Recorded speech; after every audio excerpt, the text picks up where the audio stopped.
সাংবাদিকরা প্রশ্ন করেছেন রামিসার দর্শনকারীর শাস্তির ব্যাপারে।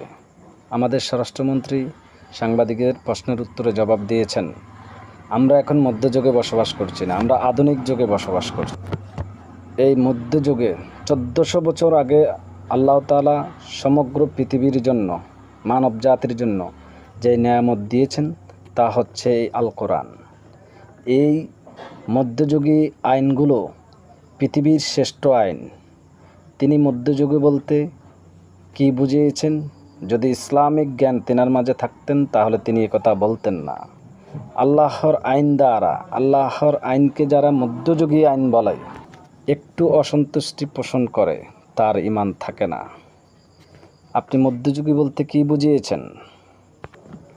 মধ্যযুগের আইনগুলো বহাল রেখেছে কারা জানেন? পাকিস্তান।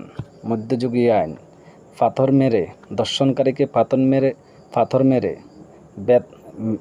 হত্যা করা, বেতের আঘাত 100 দররার আঘাত করা। সৌদি আরব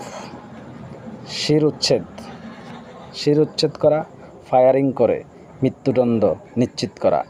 ইরান ফাঁসিতে ঝুলিয়ে মৃত্যুদণ্ড। আফগানিস্তান মৃত্যুদণ্ড। চীন প্রাণঘাতী ইনজেকশনের মাধ্যমে বা গুলি করে হত্যা। দর্শনকারীদের সাজা। এই পাকিস্তান, সৌদি আরব, ইরান, আফগান, চীন, এগুলো তো আপনাদের চেয়ে ভালো আধুনিক। আপনাদের আধুনিকতা কি? এই যে 4-5টা রাষ্ট্রের কথা বললাম, তাদের হাজার হাজার মিসাইল আছে, তাদের পারমাণবিক অস্ত্র আছে, তারা আধুনিক, তারা মধ্যযুগীয়, আপনি আধুনিক। আপনার কাছে কলাগাছ ছাড়া তো আর কিছুই নেই। আপনার কাছে আছে শুধু রাষ্ট্রের জনগণের টাকা চুরি করা 5 গোলাম, ইন্ডিয়ার 5 গোলাম ছাড়া আপনার রাষ্ট্রে আর কিছুই নেই। আপনি কাদেরকে আধুনিক আর কাদেরকে মধ্যযুগী বলতেছেন?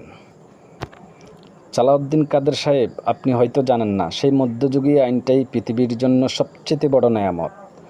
দর্শনকারীদের জন্য সব দৃষ্টান্তমূলক শিক্ষা সেই মধ্যযুগী আইন।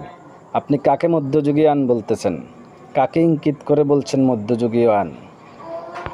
আমরা যাদেরকে অনুসরণ করি তারা আল্লাহর সাথে সাংঘর্ষিক শব্দ ব্যবহার করে, তারা আল্লাহর সাথে সাংঘর্ষিক করে, তারা আল্লাহর আইনের সাথে কটু বাক্য ব্যবহার করে।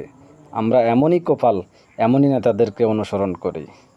আসুন, ফিরে আসুন এই সমস্ত নেতাদের কাছ থেকে। আপনার আধুনিক যুগের আইনে মা বাবাদের, এই ছোট্ট বাচ্চাদেরকে বাঁচাইতে পারে নাই। সেই 54 বছরের